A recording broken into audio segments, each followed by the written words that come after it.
د پښتو چغو بیخي د کڼه کړې ځکه نه اوري رباب د یارانې الله را دي شي که نیت ته مینې تړي زه ولاړ یم په محراب د یارانې.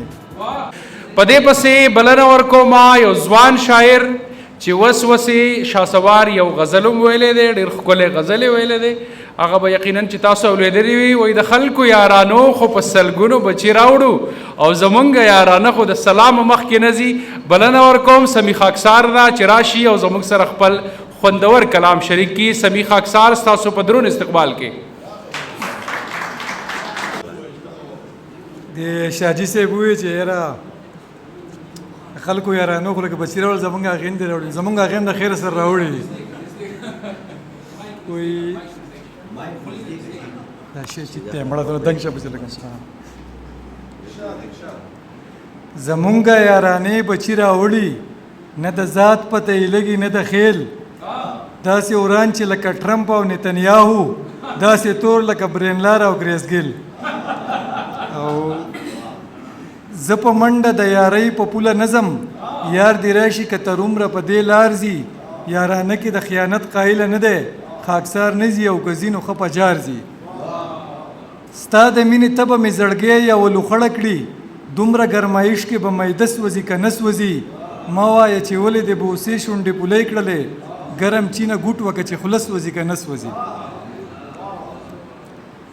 د پښتو چغو بیخي د کڼه کړې ځکه نه اوري رباب د یارانې الله را دي شي که نیت ته مینې تړي زه ولاړ یم په محراب د یارانې. او یو غزل به ووایم د سیده صاحب په اجازه باندې.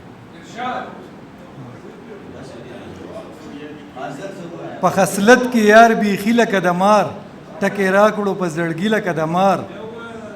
په خصلت کې یار بیخي لکه د مار، ټکې راکړو په زړګي لکه د مار. رقیبان او جانان واړه یارانه کې په مثال لکه نولی لکه د مار.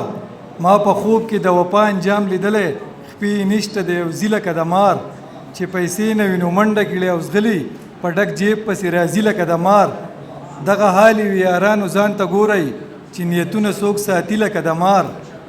ما په زور باندې راوویسته د زړه نه چې کولی یې یاري لکه د مار.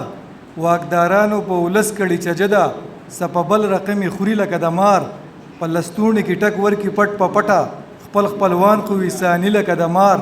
چې خبر شو له خاکسار لیونی شوی رانه تاو شو سمدستي لکه د مار. چې په ښېګړه د ولس نه راځي ما له نامه د هغه کس نه راځي. او اوس ارمان مه کوه بایللی دې یم تو کلې لاړې بیا واپس نه راځي. رقیبه تا او جانان نه جوړېږئ د باس په جاله کې ټپس نه راځي. او دلته په هر لوري بارود خواره دي خوشبوي ځکه د نرګس نه راځي. او د نفرت لارې د ازغو نه ډکې زما په دغه سفر وس نه راځي. او پروانه تا به سلانجه کړې وي هسې دې کلي ته پولس نه راځي. مننه.